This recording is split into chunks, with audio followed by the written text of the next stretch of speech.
There we go. Okay, we have Bili Dong from UC San Diego talking about high redshift CGM. Okay, hi, I'm Bili Dong, and I'm going to talk about my current work on high redshift CGM in fire simulations. And it's still work in progress, and the results are preliminary. And if I have time at the end, I'll talk about some code testing with YT that I've been doing recently.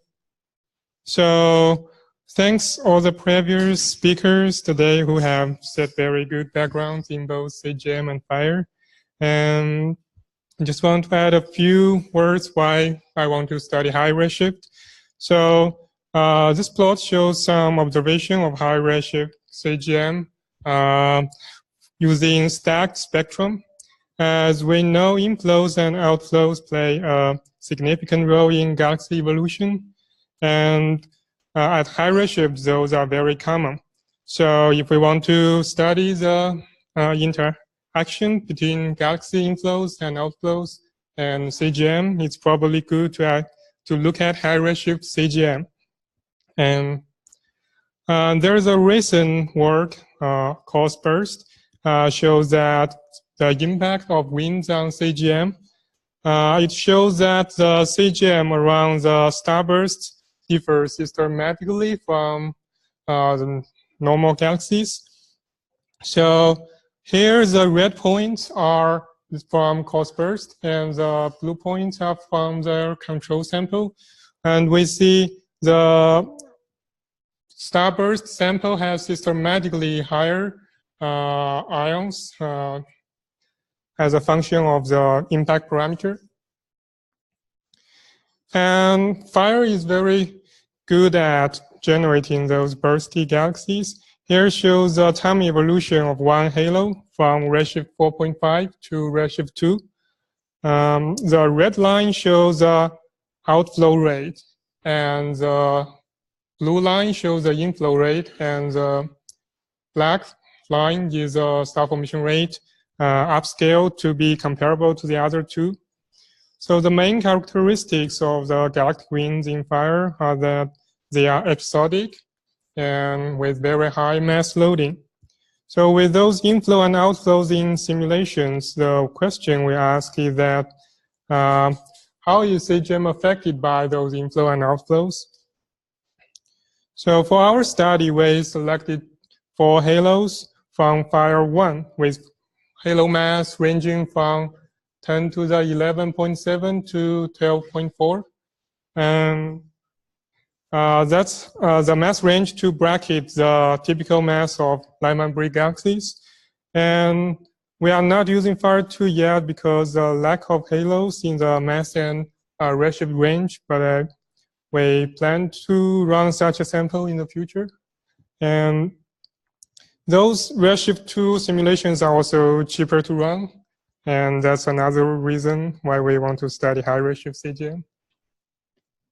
And now there are some preliminary results. Here is a plot to summarize the time evolution of inflow, outflow, and some ion Coulomb densities. If we look at the inflow and outflow panels, you'll notice how the inflow is feeding the star formation, and then which launches the outflows. And there could be multiple outflows at the same time, forming multiple shells. And if we look at the time evolution of the Coulomb densities of different ions, we see that the low ions kind of trace the inflows, and high ions kind of trace the outflows, and the intermediate ones are a mixture.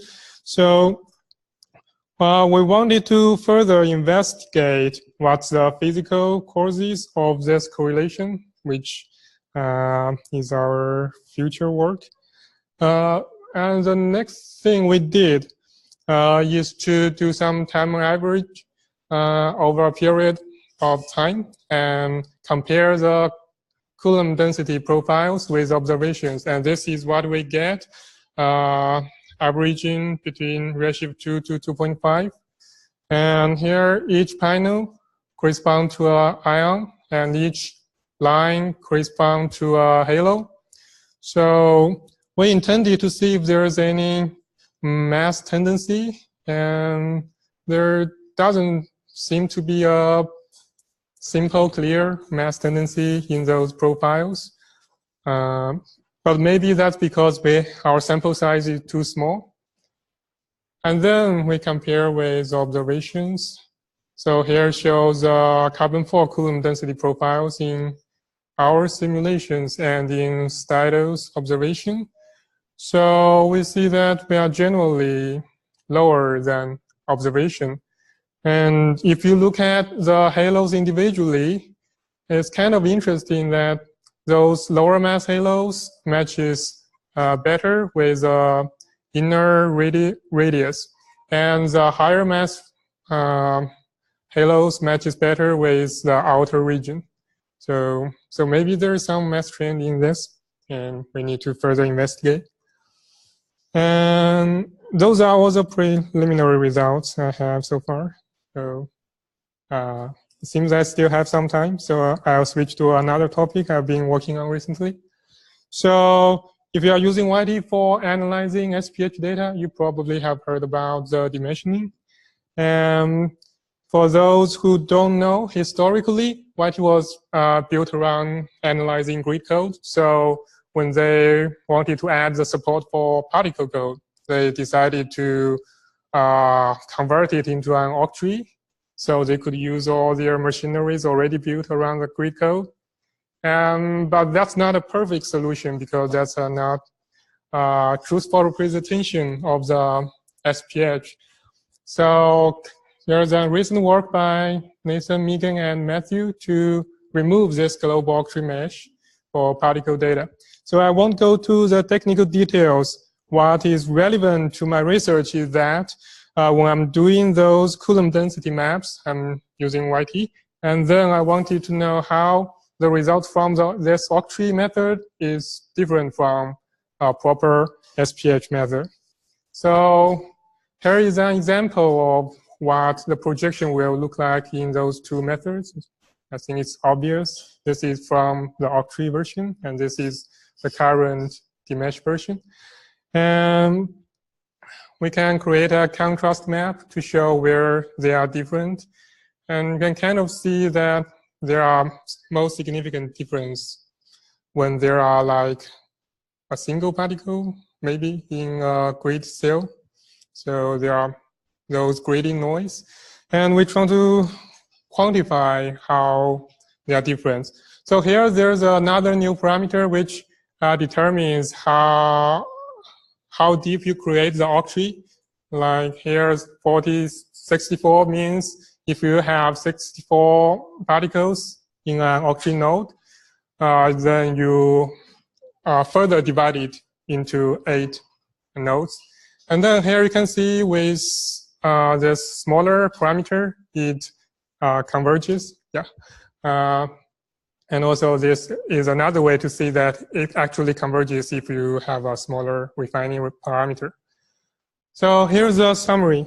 I'll leave it here, and thanks for your listening.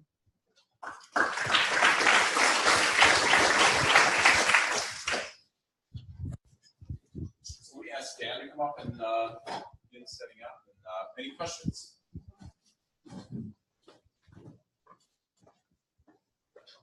Yeah, he's got something.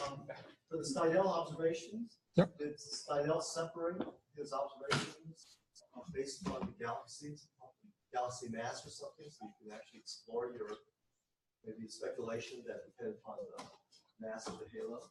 Yeah, I think we need to have some model to. Well, did Stidl separate his data, galaxies with different masses? Yeah. Oh, well, he's looking at those Lyman grid galaxies around 10 to the 12. So we are trying to target in that mass range. So I had a quick question. Have you seen any correlation between whether the galaxy's in a bursty phase versus not a bursty phase and what's getting out? I mean, that sort of you showed these cost results from from bursting galaxies that kind of have these more extended Yeah. profiles. Do you see that, any indication of that in simulation? Yeah, in simulations, I think the main result is that there is a very large time variation if you have strong starburst, because it changes the profiles of the gas in the halo. Mm-hmm. So also all the ion species will change accordingly. Right. Yeah. Okay, thanks very much.